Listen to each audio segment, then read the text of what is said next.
Don't call it a comeback.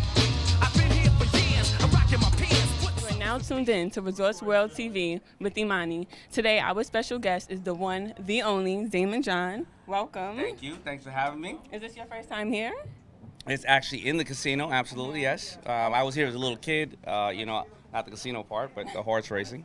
Okay, well, I know you grew up in Hollis, Queens. How do you feel about such a vast entertainment and gaming destination right here in Queens?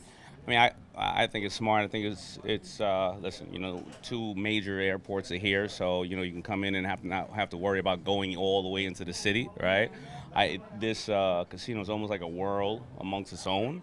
I'm a native New Yorker and born and raised in Queens, so I have this affinity for it, of course. But I've been around the world. I've been to a lot of casinos around the world.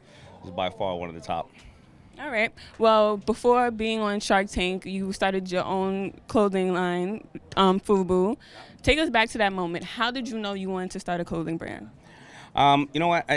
It's like many entrepreneurs who don't realize where the journey is going to take them, and it was just I love this new music called hip hop that was coming out, and I felt that other major corporations weren't supporting it, and I wanted to just really create something that the people who listened to it loved it, and the people who were making the clothes respected the people who were buying it. So, if you would have started the brand today, do you think you would have learned the same lessons as you did in the past? I don't know. I think that some of the fundamentals I would have learned. Some of the things I didn't learn in the past when I was first starting was the financial intelligence, so I almost lost the business several times. And I think now, because of shows like Shark Tank and Apprentice and The Profit, there's a little bit more information out there that people need to know and they need to retain. Okay, so being on Shark Tank, I'm sure you've heard some crazy ideas. I have. What is the most bizarre idea you've ever been pitched? You know what? One is coming out this season, so I can't say it yet. Prior to that, it was a guy who wanted to surgically implant Bluetooth into your neck.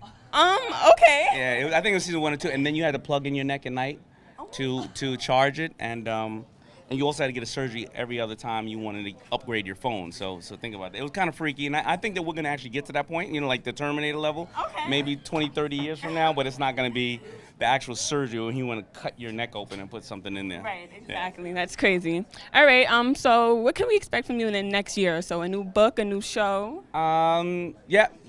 Obviously, Shark Tank's still on and popping and cracking, and we love it because, it empowers so many other people out there.